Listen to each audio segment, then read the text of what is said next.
The first image is of a lock.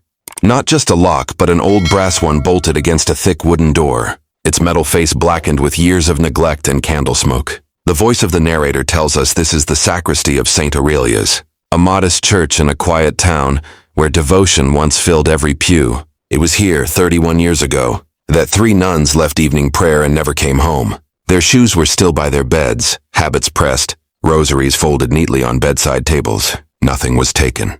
Nothing was broken.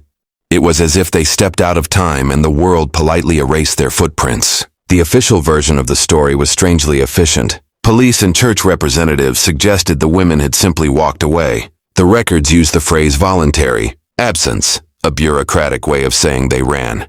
But run from what? And why would 3 women, sworn to lives of discipline and faith, vanish together on the same night without explanation? The townspeople whispered their doubts, though not too loudly. It was the early 90s, and in a place built around the church, questioning authority was as dangerous as blasphemy. The church's bells tolled the next morning as if nothing had happened. Services continued. Sermons spoke of endurance, forgiveness, and the quiet dignity of obedience. Yet in the quiet corners of town, people spoke of lights in the windows at strange hours, of chanting heard long after midnight, of a priest seen pacing the churchyard alone with sweat shining on his brow. Mothers told their children not to linger near the convent walls. Fathers shook their heads when the case was mentioned, muttering that some doors were not meant to be opened. Then there was the box, a collection container shaped like a nun's cap, where parishioners dropped folded notes, prayer requests, and donations. It sat near the confessional, its slot narrow, its body of hammered tin painted white. After the disappearance, it remained there, silent. As the years stacked like bricks, no one touched it. No one dared empty it, perhaps because it had become something else, a shrine, or a reminder or a wound too deep to probe. When the convent finally closed, the building was shuttered, the windows bricked, the sacristy sealed with chains and that darkened lock. The town lived on with the locked door as background scenery, a quiet shadow in every festival and funeral. Time marched. The faces of the missing faded from memory. A new generation grew up with the story told in lowered voices, half legend and half shame, as if the town had agreed that forgetting was survival. But 31 years is a long time for secrets to hold. In the present, the camera lingers on a gloved hand lifting that old nun's cap box from a dusty storage shelf. It rattles faintly, heavy with forgotten paper. The box is dented, its white paint peeling like dried skin. The voice of the narrator returns. For the first time since 1993, the drop is about to be emptied. What lies inside has the power to fracture the silence that has held this community hostage for 3 decades. The scene closes with the sound of metal sliding across. Metal, the lock on the sacristy door catching, the light of a flashlight beam. Dust shifts in the stale air. For the first time in a generation, the question of what happened to the 3 sisters is no longer sealed away. It waits patient on the other side of a door no one was supposed to open. The town itself feels like it has never fully recovered from that summer.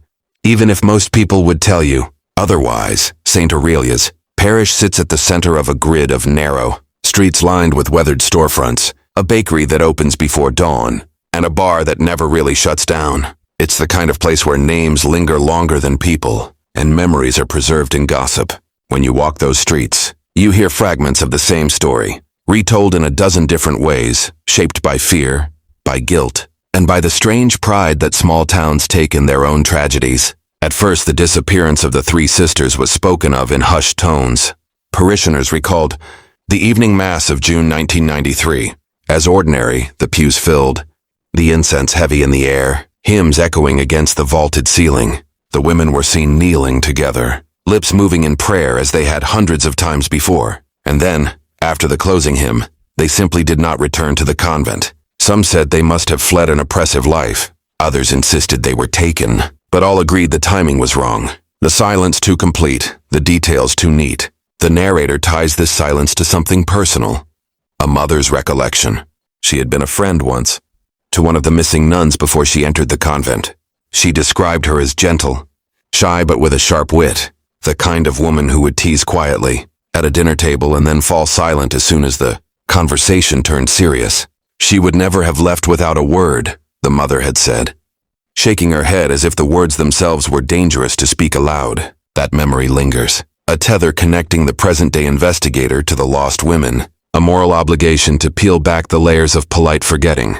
The people who still remember speak in fragments. An old man outside the grocery store recalls that the bells rang at the wrong hour that night 3 times, after midnight, something that had never happened before or since. A former altar boy tells of seeing light burning in the convent's upper windows long after. The parish had emptied, though the sisters' vow of silence meant few dared to ask what they were doing awake. A retired teacher recalls that sermons in the weeks after turned strange, almost frantic, heavy with warnings about obedience and the wages of doubt. Each account is partial, subjective, colored by fear, but together they form the texture of unease that settled over the town like a fog. What is striking is not only what was said, but what was avoided. People lower their voices when the subject of the priest who led St. Aurelius comes up. His name mentioned only briefly, as if even after his death his authority still lingers. Shopkeepers shake their heads and close the subject when pressed. Former choir members glance toward the church before answering, as if worried someone might still be listening. This town has learned the discipline of silence, and silence itself has become its own kind of tradition. The convent, once a bustling residence of women in black habits, became a symbol of absence. Its windows went dark, its halls quiet, its doors barred. Children grew up with it looming at the edge of the square like a haunted house. To this day, the older ones say they avoid walking past it after dusk. It feels wrong, one woman murmurs in an interview, clutching her rosary with white knuckles, like they never left, like they're still inside, waiting.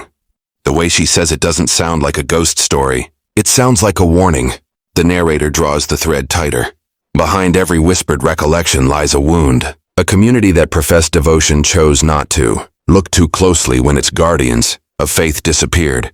Parents told their children to let the matter rest. Journalists who came to town found their stories buried on the back pages. In the end, the silence of the church spread outward, enfolding the entire town in complicity.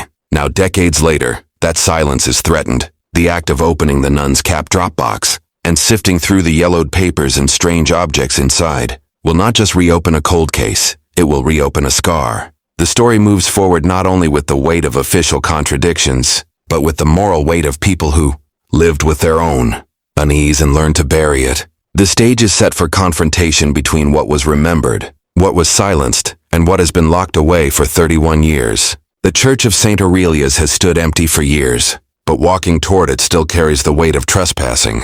The structure looms at the edge of the square, its stone facade pitted from decades of winter storms, its stained glass windows dulled with grime. The front steps are chipped, uneven, coated with moss in the shaded corners. The heavy wooden doors are chained shut with lengths of iron, though someone has spray-painted a cross across them in faded white paint, as if daring whatever lingers inside to stay contained. Even in the daylight, there is a kind of hush in the air, the sense that the building is listening. The investigator circles the exterior slowly, noting the silence. No birds nest in the eaves, no insects buzz near the cracks. It is as though the building itself repels life. The stone smells faintly of mildew, and when the wind cuts around the corner it carries with it a note of damp, of rot. A flashlight beam traces the edges of shuttered windows, catching the glint of iron bars welded over a few of them. It is an odd choice for a church, a place of supposed refuge. The narrator points out the architectural oddity.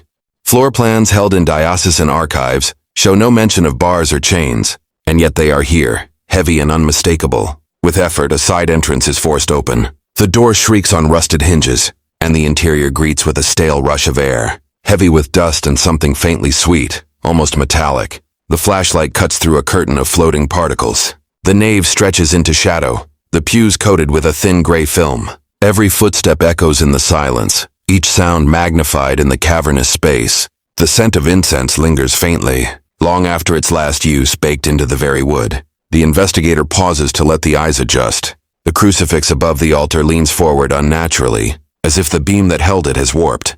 Candle holders lie toppled, their wax melted into grotesque shapes along the floor. Prayer cards have curled with age, stuck to the stone as if clinging for relevance, and carved faintly into one of the front pews. Beneath the layer of dust are initials and a date. The carving is shallow, hurried, yet distinct enough to be legible. June 1993. Moving toward the sacristy, the flashlight reveals the anomaly that brought suspicion decades earlier. The door to the small chamber is sealed with a modern lock, a polished padlock with no corrosion, standing in stark contrast to the peeling paint around it. The hinges on the frame show fresh welds, suggesting that the door was reinforced long after the building was abandoned. Someone wanted this room closed and they wanted it to stay that way. The narrator emphasizes the contradiction. Church records show the sacristy was cleared in the mid-90s when the property was transferred, yet this lock is no more than 10 years old. Why seal what should have been empty? The walls bear marks of past use. On the plaster near the altar, streaks of soot suggest fires or candle burnings far larger than devotional practice. In a far corner, a collection of hymnals lies scattered, their spines broken. One book is open to a hymn about endurance and light, its pages fused together by something dark, almost like blood or ink that seeped across the paper. The image lingers as the camera hovers, scripture smudged into unreadable blotches, voices silenced in black stains. At the rear of the church, near the confessional, the investigator notices something stranger still. The floorboards sound hollow when tapped, though the blueprints insist there is no crawl space or basement beneath this portion of the building. The boards are warped, the nails newer than their surroundings. Kneeling closer, the faint outline of a hatch can be seen beneath the dust. It is sealed tight, its edges tarred over, but its presence is undeniable. As the investigator withdraws, the camera lingers on the details.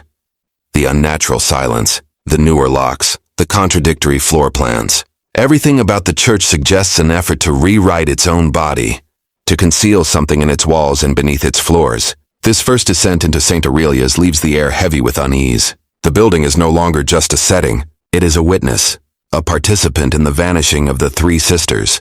And it still holds something back, just beyond reach, waiting for the next door to open. The prayer book surfaces almost by accident. In the diocesan archives, a place of stale air and rows of forgotten boxes, the investigator sifts through brittle folders and fading photographs.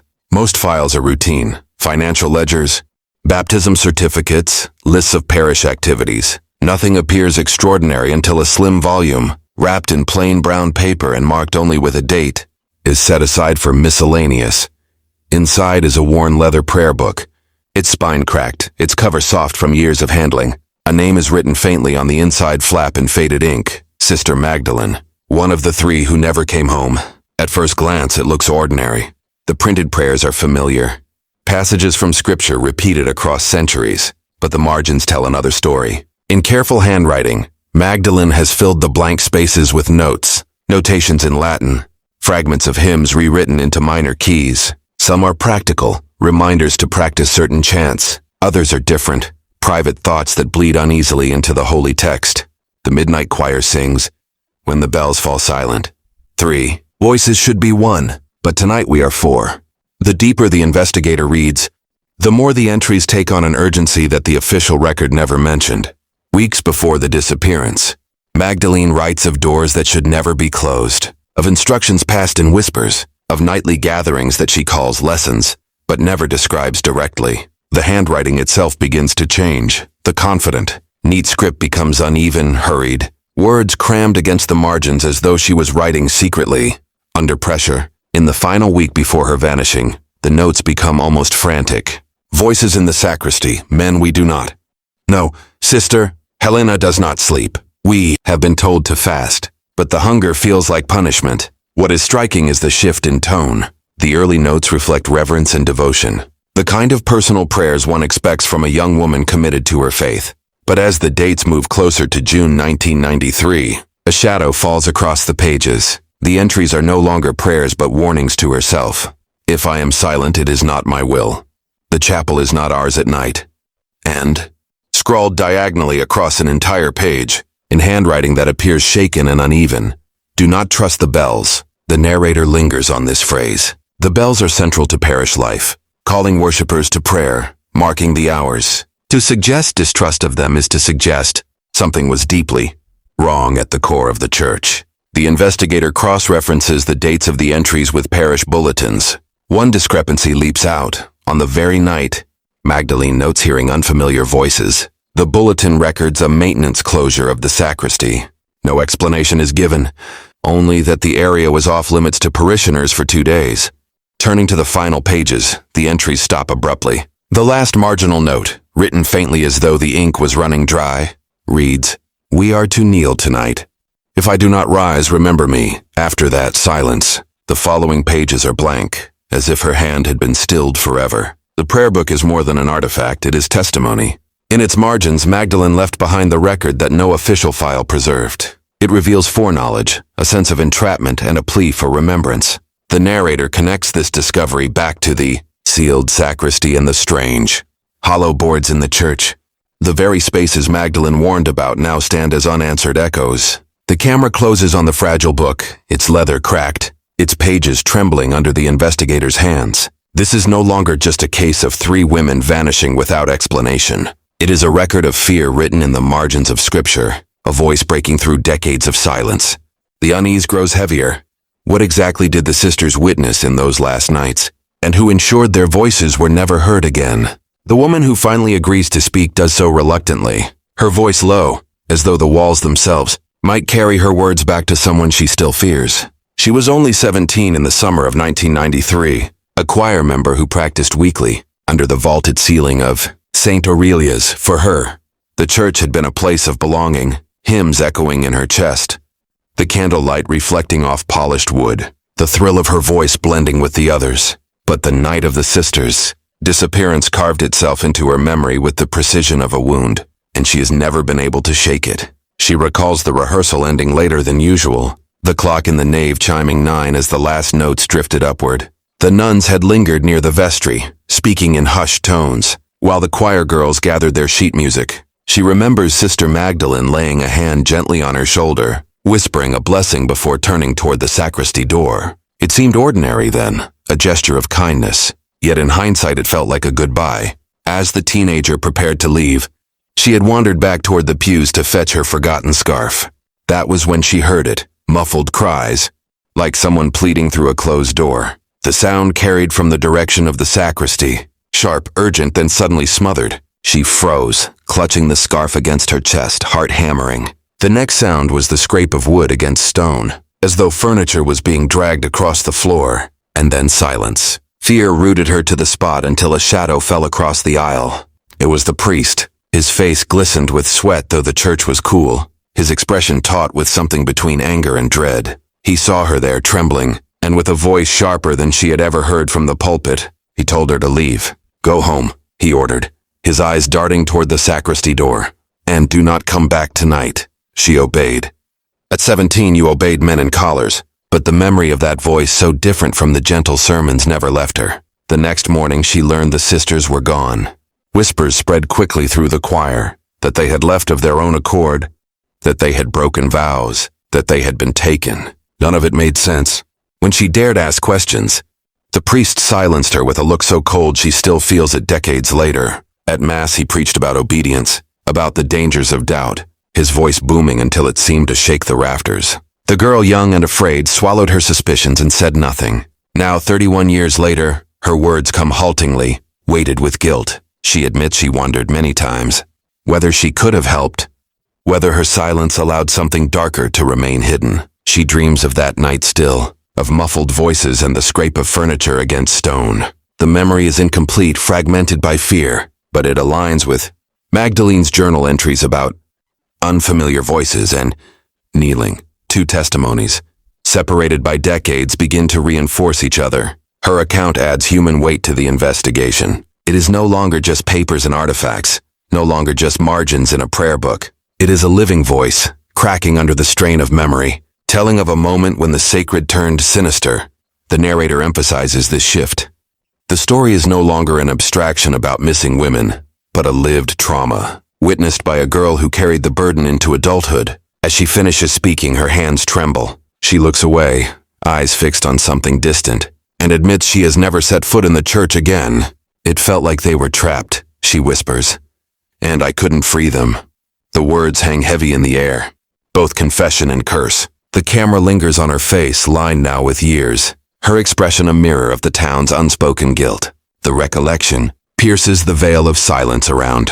St. Aurelia's, the missing nuns are no longer abstractions on a case file. They are voices heard through closed doors, hands reaching for help, remembered by a girl too frightened to act. The stage is set for the contradictions to deepen, for official records to collide with human testimony, and beneath it all the weight of the sacristy door grows heavier, as though it is listening still. The hunt for answers turns cold in the most ordinary of places, a records office.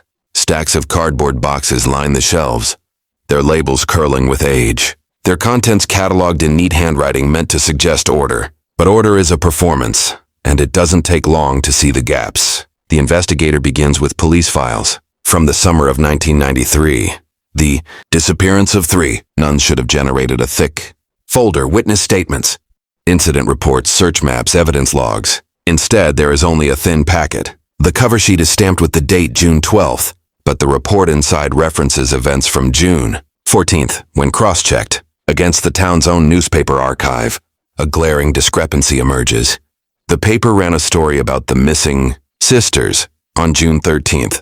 The official police record was filed a day later, as though the report had been written retroactively to fit a story already made public. The deeper the files are examined, the stranger the omissions become. The chain of custody log, which should list evidence collected from the convent, contains no entries between June 11th and June 16th. For 5 days, the paper trail goes dark. Then suddenly a typed note appears. No evidence recovered, case inactive, stamped in red ink. The word inactive feels less like a conclusion and more like a command. Turning to the diocesan archives, the investigator finds parish bulletins for the same week. These leaflets, usually mundane, announcing feast days, baptisms, charity drives, carry another oddity. The bulletin for June 12th mentions a temporary closure of the sacristy for maintenance. Yet in parish meeting minutes, written just 3 days later, there is no mention of repairs, contractors, or costs. The line appears only once, unexplained, and vanishes from all subsequent records. The missing pieces extend beyond paper. The attendance log for Mass, kept faithfully by the parish secretary for years, skips that same week entirely. Her looping handwriting jumps from June 9th straight to June 20th, leaving a blank space where the sisters' last service should have been. When asked about it decades later, she claims she has no memory of why. But her hesitation, her fingers clutching at her crucifix, betrays unease. The contradictions form a pattern too deliberate to ignore. Police reports filed after the fact. Church records missing key dates. Bulletins referencing closures no one remembers. Logs that skip the very week when 3 women disappeared. It is not one missing document. It is a system of erasures. Coordinated or coincidental but undeniably suspicious. The narrator underlines the credibility of such details.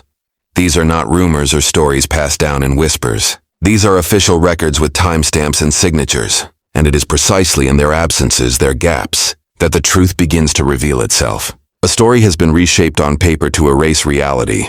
The weight of this realization shifts the tone of the investigation. Until now, the case could be dismissed as speculation, the product of memory and fear. But documents do not misremember. They either exist or they don't, and here, what should exist has been carved out like a tumor. The investigator spreads the papers across a desk. The police report dated too late. The bulletin referencing maintenance that never happened. The attendance log skipping crucial days. One after another, they form a timeline full of holes. A ghost story written into the bureaucratic record. The paper trail is no longer a background detail. It is proof of tampering. A silent confession that someone, with power and access, wanted the disappearance of the sisters to be untraceable. And yet these gaps themselves raise further questions. Who signed off on these omissions? Who stood to gain from silence? And why has every official account bent itself around the same week in June, as though trying to erase not just 3 women, but an entire sequence of days? As the camera lingers on the stamped word, inactive in red ink, the weight of systemic complicity becomes impossible to ignore. What began as a mystery around a locked sacristy door is now something larger, a cover-up etched into the very paper that should have preserved the truth. The silence is no longer just cultural or communal. It has been written into history, line by line, by hands that refuse to leave evidence behind. The shoebox is discovered in the least likely of places, a retreat house that once belonged to the diocese, now converted into a storage space for broken furniture and forgotten hymnals. The building smells of dust and damp wood, its walls lined with peeling paint that curls like old parchment. In the attic, where the light filters through cracks in the roof, the investigator notices a box pushed deep into a corner, covered with a rotting quilt. Inside are Polaroid photographs, their edges curled, their glossy surfaces smudged with age. Someone tried to hide them, but not well enough. The photos are unsettling, not because of what they show at first glance, but because of the layers of wrongness revealed on closer inspection. Many capture ordinary moments. Nuns standing outside a stone building, hands folded, their faces caught in candid expressions. But behind them, men in clerical garb appear, men whose faces are half-shadowed. Unfamiliar to any parish record, some wear collars, others dark suits. None of them match the names listed in diocesan rosters. From the early 1990s, they do not belong to St. Aurelia's, yet they stand comfortably in the frame, as if they had authority there. On the backs of the Polaroids, names are scrawled in pen. A few are clear, corresponding to sisters known to have served in the parish. Others are hastily scribbled initials, difficult to decipher. But several of the names are startling. Men officially recorded as never having been employed by the church. Their absence from payrolls and directories suggests not oversight but deliberate omission. Who were they, and why were they present in photographs with the missing nuns? Some images carry stranger details. In one, Sister Magdalene is standing beside a wooden door, her smile faint, her posture stiff. The date stamp at the bottom corner reads, June 10th, 1993, just 2 days before she vanished. Another photo, taken in the convent garden, shows the three missing women together, but their expressions are tense, their eyes not fixed on the camera, but on something beyond its frame. A hand, blurred in motion, can be seen at the edge of the picture, as though someone was stepping into the shot but then recoiled. One photograph in particular demands attention. It depicts a dimly lit, interior space that does not match any known part of St. Aurelia's. The walls are bare stone, the ceiling low, lit by a single hanging bulb.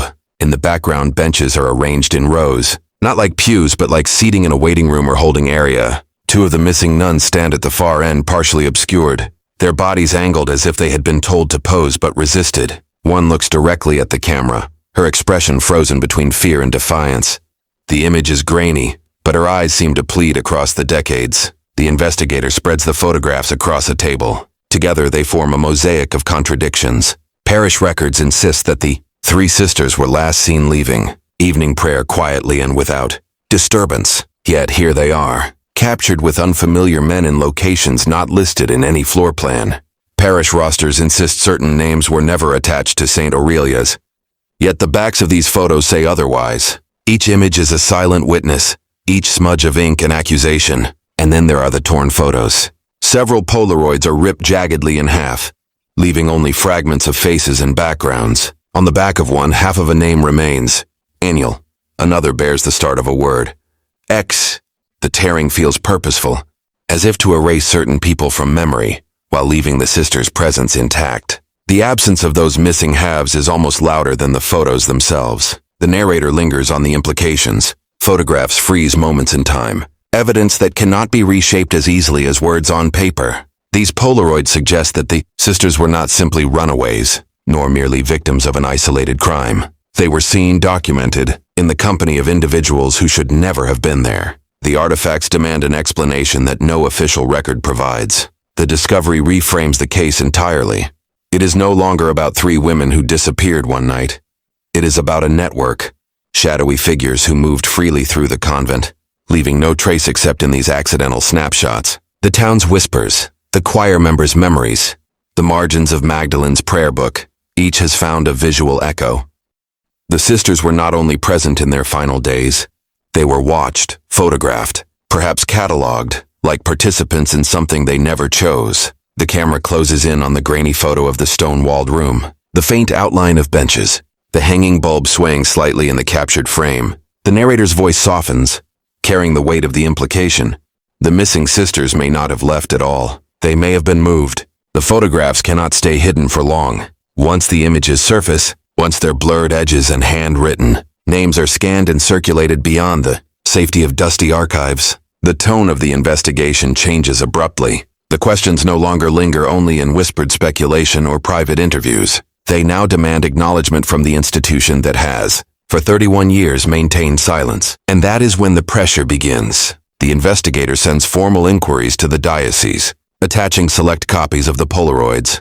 The response is swift and carefully worded. A letter, printed on heavy paper embossed with the diocesan seal, arrives within days. Its language is smooth, almost rehearsed. The photographs appear to be of indeterminate origin.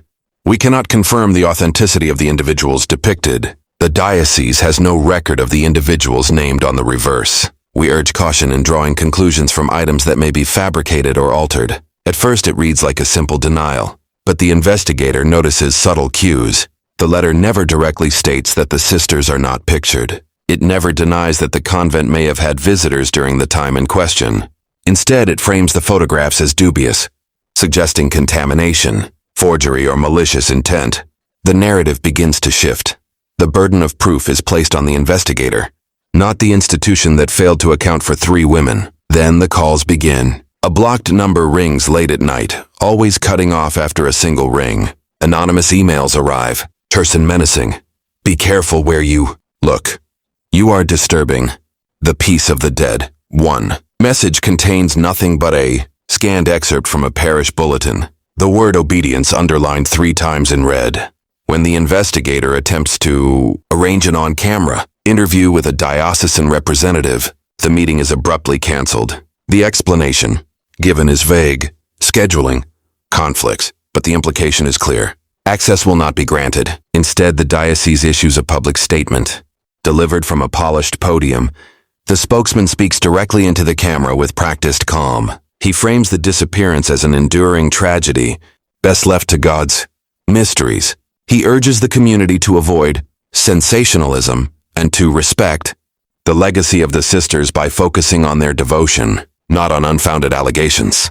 The phrasing is not accidental. To frame questions as disrespect is to weaponize reverence against inquiry. The faithful are told that curiosity itself dishonors the memory of the women who vanished. It is a clever inversion.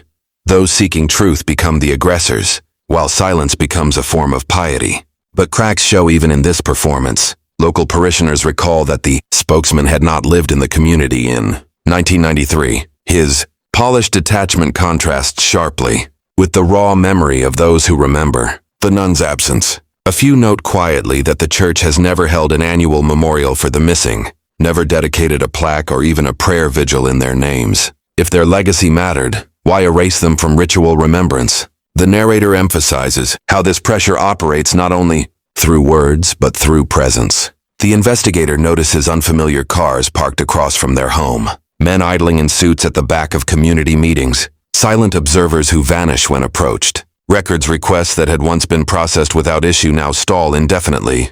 A clerk who had agreed to share off the record information suddenly refuses, her voice trembling as she whispers, "They told me not to." The official counter-narrative is not just denial. It is denial laced with intimidation, a reminder that institutions do not only shape the past through records but enforce the present through fear. For the first time, the investigation itself feels dangerous.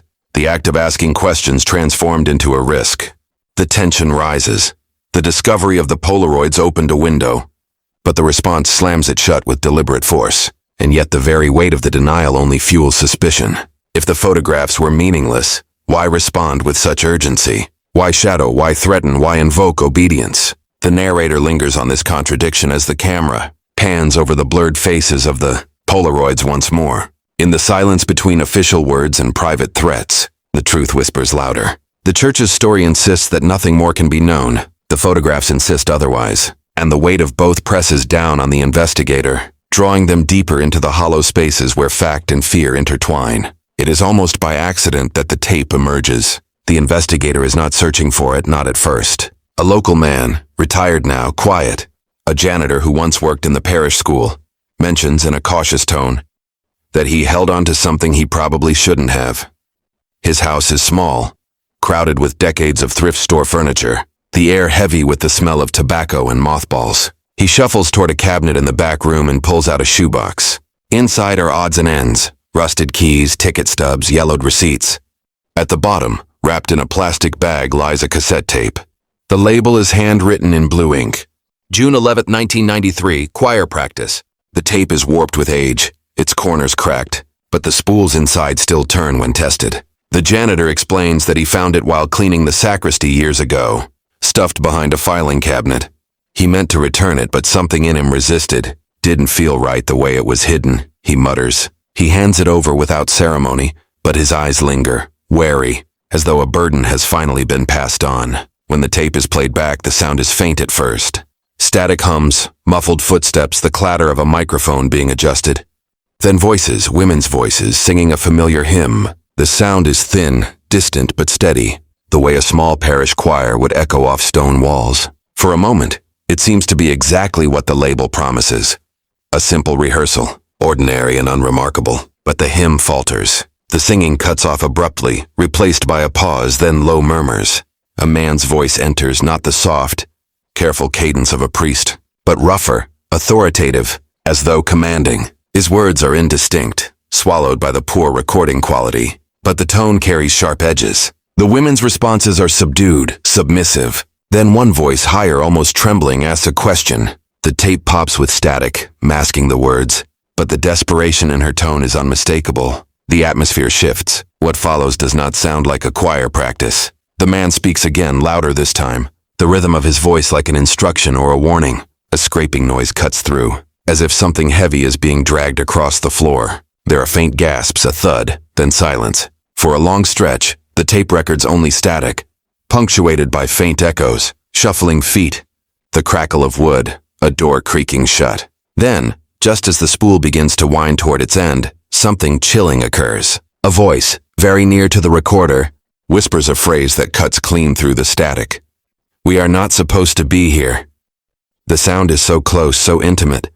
It feels as if the speaker leaned directly into the recorder before it was hidden away. The tape clicks off shortly after, the abrupt end leaving the listener suspended in a void of dread. The investigator plays it back again and again, straining to decipher words swallowed by the hiss. Each replay only heightens the unease. The tape is raw, flawed, but it carries with it the weight of authenticity. Unlike typed reports or carefully phrased statements, it is unfiltered, unedited. Whatever occurred in that room on June 11th was real enough to bleed into magnetic tape, surviving across decades in a forgotten shoebox. The narrator frames the artifact as more than a clue. It is a rupture. The prayer book hinted at unease. The Polaroids froze disturbing images in time.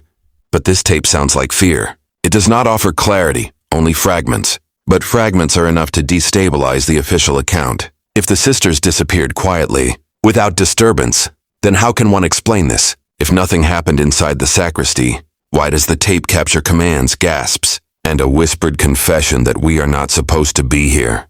For the first time, the investigation yields something irrefutable. A voice from 1993, caught in its final hours, carrying across 3 decades like a ghost refusing to be silenced. The artifact is fragile, the recording flawed, but its emotional truth is undeniable. It testifies not to absence, but to presence, of people, of struggle, of a night rewritten by others. As the tape clicks into silence one last time, the narrator allows the dread to settle. The sister's story is no longer a gap in the record. It is a sound, a breath, a voice that insists on being heard. The return to the church is different this time.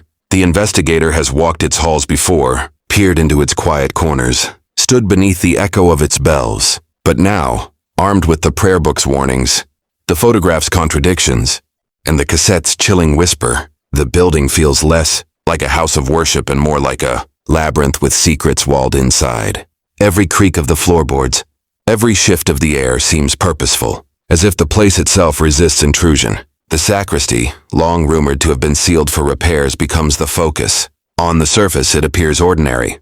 Rows of vestments hanging neatly, cabinets filled with chalices and altar cloths. But the investigator has studied old blueprints, parish records dating back to the 1950s, and one detail gnaws at them, a discrepancy in the wall measurements. According to the architectural plans, the sacristy should extend several feet further than it does. The missing space is unaccounted for, hidden behind plaster and paint. Armed with a small team and the blessing of neither church nor state, the investigator sets about probing the wall. Knuckles rapping against the surface reveal a change in tone. Hollow, then solid, then hollow again. Dust trickles down as they press, listening for the telltale resonance of emptiness. Finally, a section near the corner shows signs of tampering, paint that doesn't match, plaster lines uneven, as though someone patched it hastily years ago. Breaking through is not easy. The tools are simple: crowbars, hammers, chisels, and the air fills with the choking grit of crumbling plaster. The noise is obscene in a space meant for reverence, every strike echoing like a desecration. But when the wall finally gives way, the sound is replaced by silence. A gaping hole reveals darkness beyond, stale and oppressive, carrying the scent of damp stone and something older, something metallic, faint but unmistakable. Flashlights sweep into the cavity, illuminating a narrow passageway lined with bare stone. The air is colder here, heavy with moisture as though sealed away for decades. The walls are rough, unfinished, not part of any decorative design. This is not a space for worship, but for concealment. The investigator crawls through the opening, each step stirring dust that swirls like ash. The passage leads to a chamber, low-ceilinged, rectangular, its boundaries marked by crude benches along the walls. In the center stands a wooden table, warped and stained, its surface scarred by years of use. Faint scratches cover the tabletop, marks of knives, or perhaps desperate fingernails. Against one wall, chains dangle from iron rings driven into the stone, their ends clinking softly when disturbed. It is here that the Polaroid image, the one showing benches under a swaying bulb, is brought to life. The investigators recognize the angle, the dimensions, the oppressive geometry. This is the room the sisters stood in, frozen forever in grainy film. The photograph was no trick of light. This chamber exists. Artifacts remain scattered, preserved by neglect rather than care. A broken rosary, beads spilled across the floor like droplets of ink. A half-burned candle, its wax melted into rivulets along the stone. Scraps of cloth once white, now gray with mildew, caught in the crevices of the benches. The smell of rust and damp earth mixes with something else, something that lingers. In the corners of the imagination, the faint trace of human suffering embedded in the walls themselves. One discovery chills most of all. A discarded shoe. Small, worn, the kind issued as part of the convent's uniform. Inside the sole, faintly etched in pen, is a name, Helena. It is not a coincidence. It is evidence that one of the missing sisters was here, in this room, in her final hours. The investigator's voice tightens as the camera lingers on these artifacts. This chamber was not meant for prayer. It was meant for silence, for keeping something or someone hidden. The presence of chains, benches, and personal effects suggest that the sisters did not simply vanish. They were held. Whether for hours, days, or longer is unknowable. But the walls bear witness to confinement, to fear, to ritual that strayed far from faith. As they step back, the flashlight beam catches on something carved into the stone above the door. Letters crudely scratched, half eroded by time but still legible. Obedience. The same word underlined 3 times in the threatening email. The same word invoked by the diocese to stifle questions. Here, in the hidden chamber, it takes on a different weight. Less a vow of faith, more a demand of control. The discovery of this room reframes everything. The prayer book's frantic warnings, the Polaroid's uneasy glances, the whispers on the cassette. They were not abstractions, not paranoia. They were fragments of a truth buried beneath stone and plaster. The chamber is the set piece, the stage where reality and cover-up collided, and it has waited, sealed, for 3 decades to be found. The narrator lets the silence linger before closing the sequence. The camera pulls away from the narrow passage, the beam of light receding into darkness. The sacristy looks ordinary again from the outside, its patched wall hiding nothing more than plaster dust. But now the truth has been seen, and once seen, it cannot be unseen. The discovery cannot stay contained. Within the narrow stone walls of the sacristy chamber, news of the hidden room spreads, quickly, first whispered among the investigative team, then carried in cautious conversations to a handful of trusted locals, and finally, as if by inevitability, breaking into the public sphere. Once images of the chamber surface, grainy photos of the benches, the chains, the carved word obedience. The case is no longer just an old parish mystery. It becomes a wound reopened for an entire community, a secret that cannot be folded neatly back into silence. The local paper is the first to publish, its headline stark and understated. Sealed chamber found. Beneath church sacristy, the accompanying photograph shows only the broken plaster wall and a glimpse of the passage beyond. But inside the town, the effect is explosive. Parishioners gather in small knots outside the church, whispering, arguing.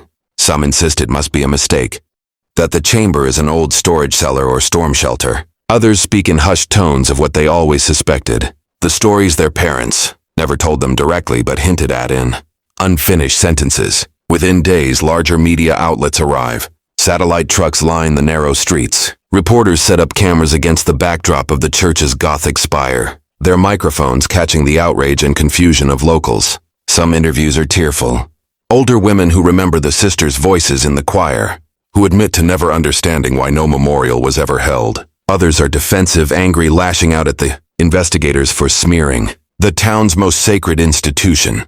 The diocese responds predictably. At a hastily arranged press conference, A spokesman in a crisp suit insists that the chamber is a structural anomaly, likely built for storage or utilities, dismissing any suggestion of impropriety as baseless speculation. He frames the investigators as opportunists, their discoveries as distortions, and urges the faithful to remain steadfast against attacks on the integrity of the church. His words are calm, practiced, but his eyes betray unease. When asked directly about the shoe with Sister Helena's name inside, he dodges, claiming he has no knowledge of personal artifacts. But the public appetite for answers has already outgrown official containment. The photographs of the chamber circulate online, magnified and analyzed by thousands.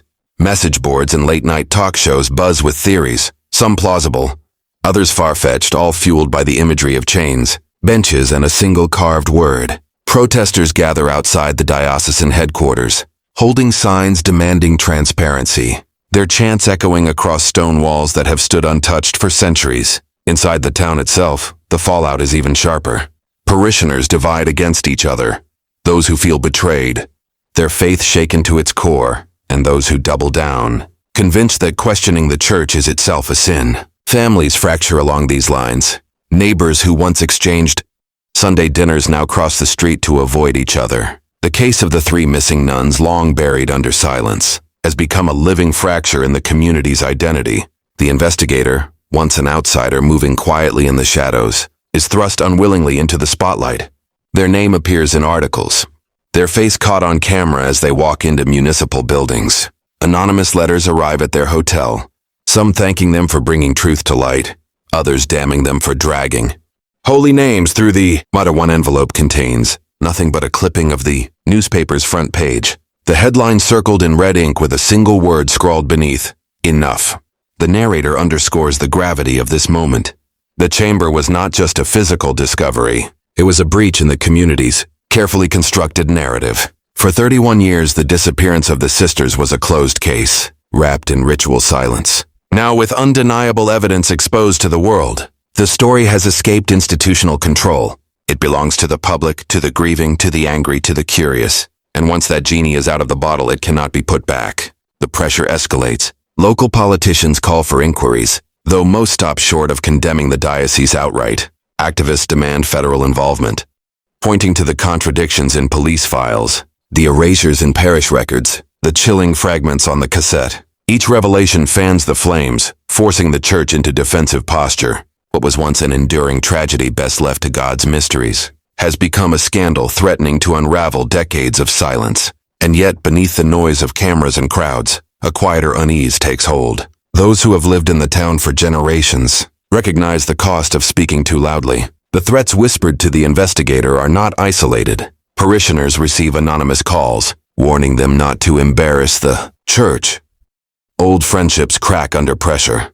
The public consequence of discovery is not just media attention, it is division, fear, and the unmistakable scent of retaliation. The narrator lingers on a final image. Parishioners kneeling outside the church at dusk, praying silently as reporters film across the street. Some clutch rosaries with trembling hands. Some keep their eyes closed, lips moving in whispered prayer. But their faces are etched with doubt, with questions too heavy to lift. The chamber has forced the faithful to confront not only what happened to the sisters, but what has been demanded of them in the name of obedience. The fallout is no longer contained within archives and artifacts. It lives now in the open, in the streets, in the conversations that split households. The truth has bled out, and the community cannot return to silence. The uproar in the town gives way briefly to a quieter rhythm.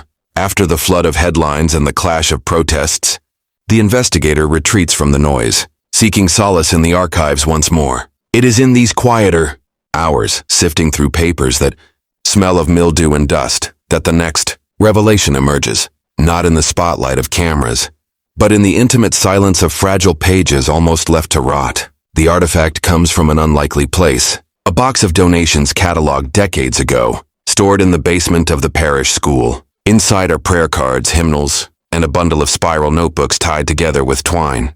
They seem at first to be the ordinary journals of parish children, filled with arithmetic problems and half-finished doodles. But at the bottom of the stack, pressed flat against the cardboard, lies a different kind of notebook, smaller, bound in black leather with no name on the cover. Its pages are yellowed, the ink fading at the edges. But the handwriting inside is careful, practiced. It belongs to Sister Agnes, one of the three who never came home. The journal begins innocuously. Lists of daily duties, meditations on scripture, brief reflections on her teaching at the school. Her tone is earnest, soft, the voice of a young woman fully immersed in her vocation. But slowly the entries begin to shift. She writes of exhaustion, of long nights with visitors who demanded their presence in the sacristy after evening prayers. She never names them directly, only calls them the men in the black coats. At first her tone is polite, deferential, we are honored to serve. But over time the words grow shorter, stripped of reverence. One entry simply reads, Helena does not want to go again. The most striking entries are dated within days of June 1993. Agnes describes being summoned to the room with the benches. The description matches precisely the hidden chamber behind the sacristy wall. She notes the flicker of the bare bulb, the smell of mildew, the sense of enclosure. It is not for prayer, she writes. It is for listening. Listening to what, she never explains.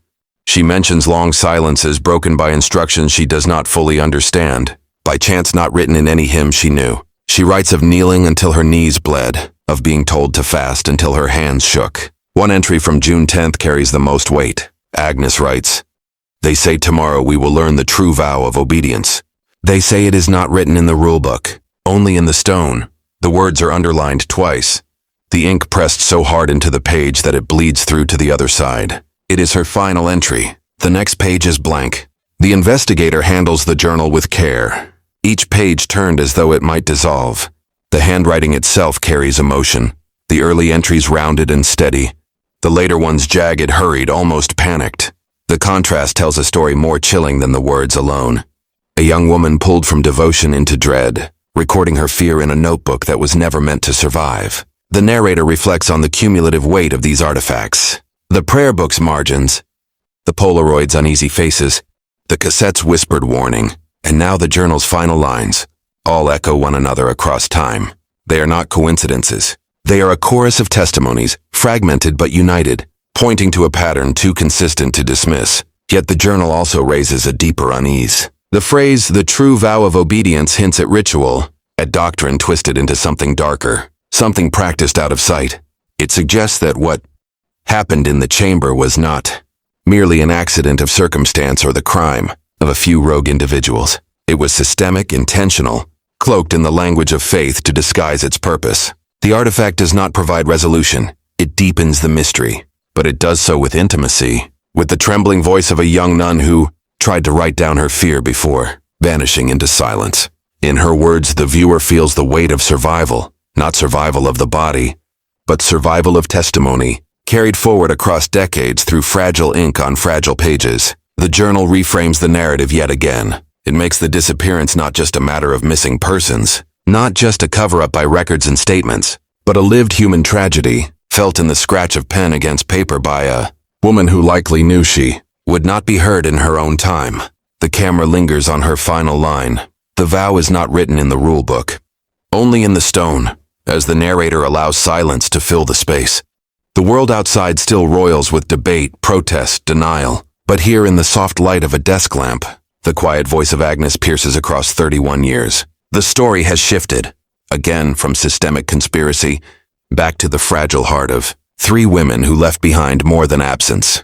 They left behind fragments of themselves, scattered like breadcrumbs, waiting for someone to follow. The arrival of the witness comes unexpectedly, like a thread tugged loose from a tightly woven fabric. The investigator receives the message not through official channels, but slipped under the door of their rented room, a folded piece of paper, scrawled in block letters, "Meet me at the rectory gate after dusk.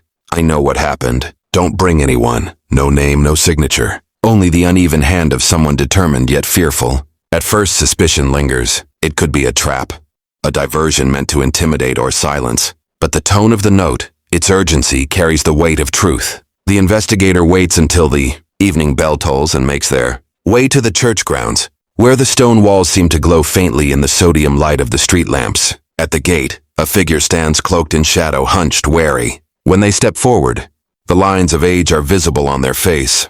A man in his 70s, his clerical collar worn but unmistakable. He introduces himself only as Father Jonas.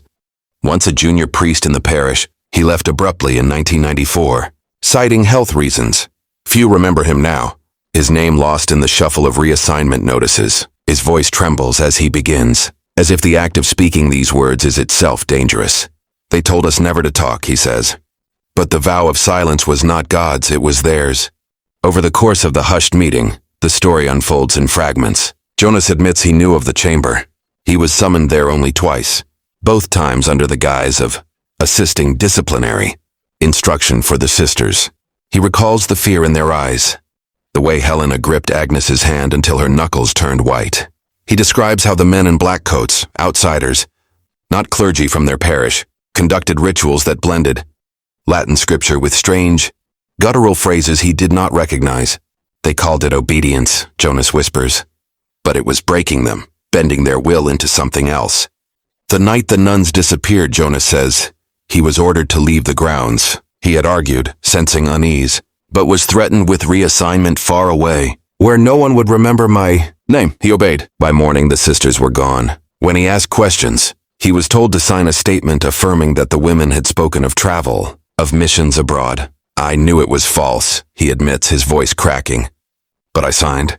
I was a coward. I told myself I could not fight them. The investigator listens carefully, asking pointed questions. Who were they? Were the men sanctioned by the diocese? Did Jonas ever see records, correspondence, anything material? Jonas shakes his head.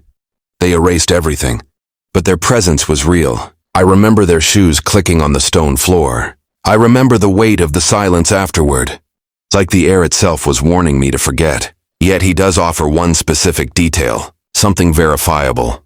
The date stamped on the site, parish's maintenance log for June 1993. Jonas recalls submitting a request to fix the sacristy's light fixture, which had burned out after the long night.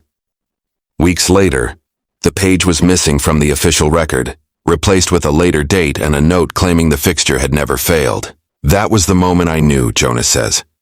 They weren't just hiding the women. They were rewriting the past. The meeting ends with a warning. Jonas grips the investigator's hand tightly, his fingers cold and shaking. They will not stop, he says. The vow of silence is not broken easily. If you dig further, they will turn their eyes on you. Be ready. He pulls away, disappearing quickly down a side street, his figure swallowed by the night before the investigator can ask more. The narrator folds the account into the larger frame, reminding the viewer of the pattern. The erased police reports, the doctored parish records, the contradictions already uncovered. Jonas's testimony is imperfect, clouded by fear and memory, but it aligns too neatly with the artifacts to be dismissed. His warning carries the ring of someone who has carried guilt for too long, and whose conscience has finally outweighed his fear. Still, the official counter-narrative looms. For every word Jonas has spoken, there will be pressure, denials, perhaps even character assassination. The institution cannot allow such testimony to stand unchallenged. Already the diocese has painted investigators as opportunists. What will they do when one of their own speaks out? The camera lingers on the image of Jonas's hand-drawn map of the sacristy basement, sketched hurriedly during the meeting. A small detail, but one that confirms he knew the chamber existed decades before its discovery. Folded into the investigator's notebook, it becomes the next piece of the puzzle, a human voice finally emerging from behind the stone wall of silence. But as the narrator cautions, each step closer to the truth sharpens the risk. The sisters are no longer the only ones in danger of being silenced. The decision to re-enter the chamber comes not from curiosity but necessity. The fragments have stacked up too high.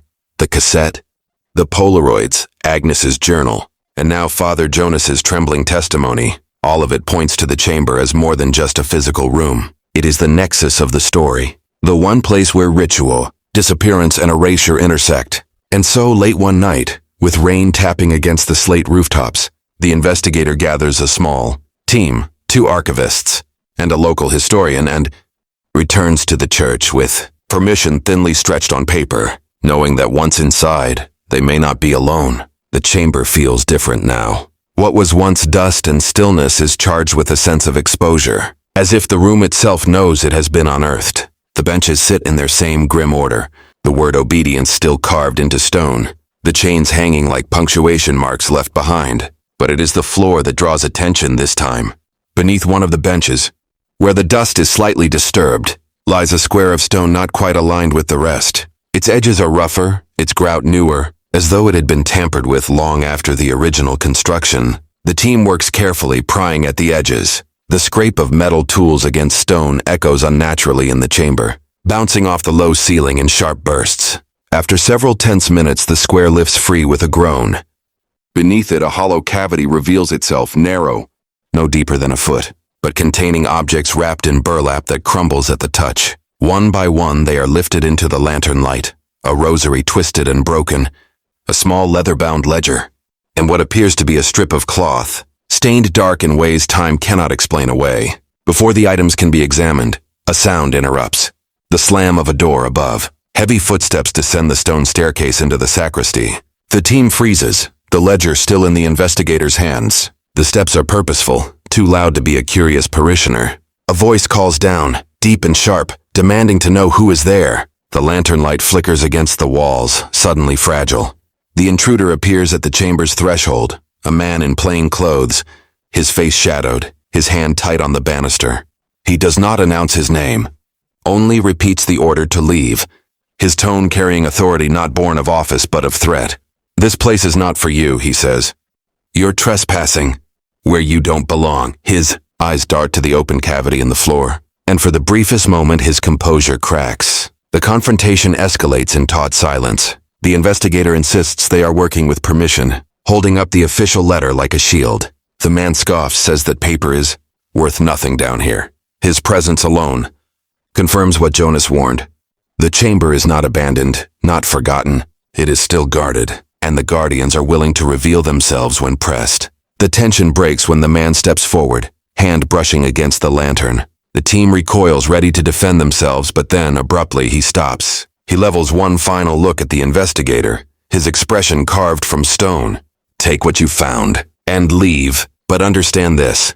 The vow isn't broken because you scratch at old walls. It lives in those who keep it." With that, he turns and ascends the stairs, his footsteps retreating into silence. The chamber feels colder after his departure, the air tight with unease. The team quickly gathers the artifacts, wrapping them carefully, every sound amplified by the possibility that he or others could return.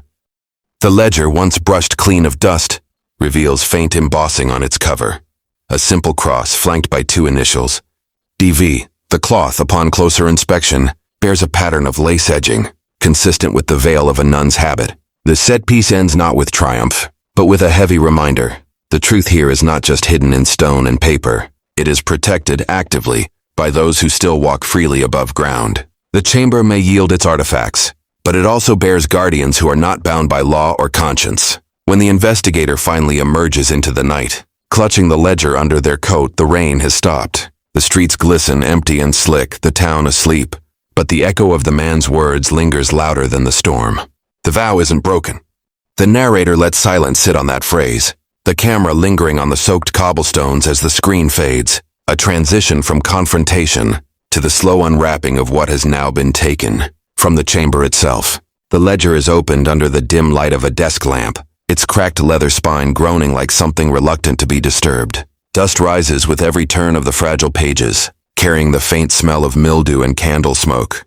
At first glance, it appears to be nothing more than an administrative record, neat columns of dates, initials and terse Latin phrases scrawled in a single, consistent hand. But the further the investigator reads, the more the veneer of ordinary bookkeeping falls away. The entries are precise, almost ritualistic. Each begins with a date followed by three abbreviated names: A. Charontis, the initials of Agnes; Helena and Margaret, the three missing nuns. Next to them are notations in Latin that translate to presented, instructed, or silenced. The words recur like a litany, growing darker as the dates draw closer to June 93. The last 2 weeks of entries show an acceleration, sessions recorded almost nightly, each marked with a different hand-drawn sigil beside the word obedientia. Then comes the final entry, dated June 11, 1993. Unlike the rest, it spans an entire page. The handwriting hurried, jagged, as though written under pressure. The words are stark. The vow is sealed. 3 offered. 3 erased. The stone bears witness. The record must be hidden. There is no signature. Only the same initials embossed on the ledger's cover. DV. The initials send the investigator on another search, rifling through parish archives and diocesan rosters. Buried in an old directory from the early 1990s, the name appears Dominic Varela, an auxiliary bishop assigned briefly to the diocese before vanishing. From public record in 94, no obituary, no reassignment, no trace. It is as if the man himself was scrubbed from the church's history, leaving only the faint scar of his initials in a ledger buried beneath stone. The implications are staggering. This was not the action of rogue parishioners or a single corrupt priest. It bore the signature of someone high within the hierarchy, a man who wielded power beyond the walls of one church. The chamber was not simply a local anomaly. It was sanctioned, structured, and deliberately concealed. The sisters' disappearance was not negligence. It was an erasure, recorded with bureaucratic precision in a book meant never to surface. As the investigator pores over the entries, a chilling realization takes shape. The ledger does not stop with the 3 nuns.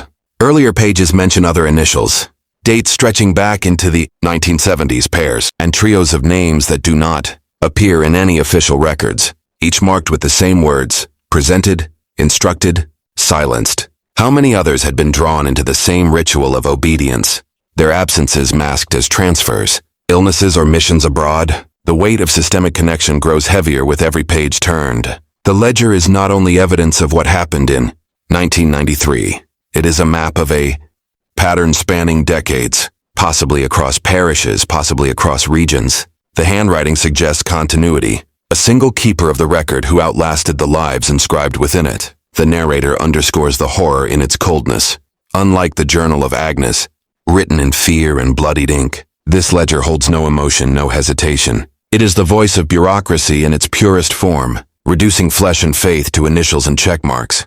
The silence of 31 years is not accidental. It was manufactured, cataloged, and enforced. But with revelation comes consequence. The ledger's existence cannot be hidden forever. Copies are made quickly, photographed, encrypted, stored in multiple places. Yet the danger of exposure grows with each backup. Whoever once guarded the chamber has surely not lost interest. If the ledger surfaces, it could unravel more than one disappearance. It could implicate an entire network of silence.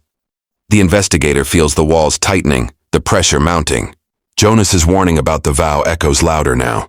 It is not merely a spiritual oath, but a shield for a system built on secrecy. And the act of holding this book, of breaking the chain of silence by reading its words, places the investigator directly in the crosshairs of that system. Still, the ledger refuses to be ignored. Its pages demand to be read aloud, to be shown, to be dragged into light after decades in stone and shadow. And with that demand comes a terrible question. If the vow has endured this long, how far will those who keep it go to preserve it now? The weight of the ledger forces a reckoning. Once the pages are copied and secured, the investigator knows the story cannot remain a private excavation. The decision is made to bring the findings into the open, not with fanfare, but with solemnity, as though presenting evidence in a court that exists beyond law, in the conscience of a community that has lived too long with silence. The first step is a meeting with the families. There are not many left, nieces and nephews of the sisters, cousins who grew up hearing only half-whispered stories of women who went away but never returned. They gather in a modest hall, their faces lined with the years of not knowing, carrying rosaries and photographs worn soft from handling. The investigator lays out the artifacts one by one. The prayer book with its cryptic margins, the Polaroids with their uneasy smiles, the cassette with its whispered warning, Agnes's journal with its final entry, and finally the ledger, its dates and initials, a cold ledger of absence. The silence in the room is suffocating as the words are read aloud. Some weep openly, others grip their chairs in white-knuckled anger. One woman, the niece of Sister Margaret, whispers that she always suspected something darker, that her mother told her. Before she died, don't ask about Margaret. Don't ask because the truth will break you. Now, that truth is laid bare, and the break comes not in shock but in confirmation.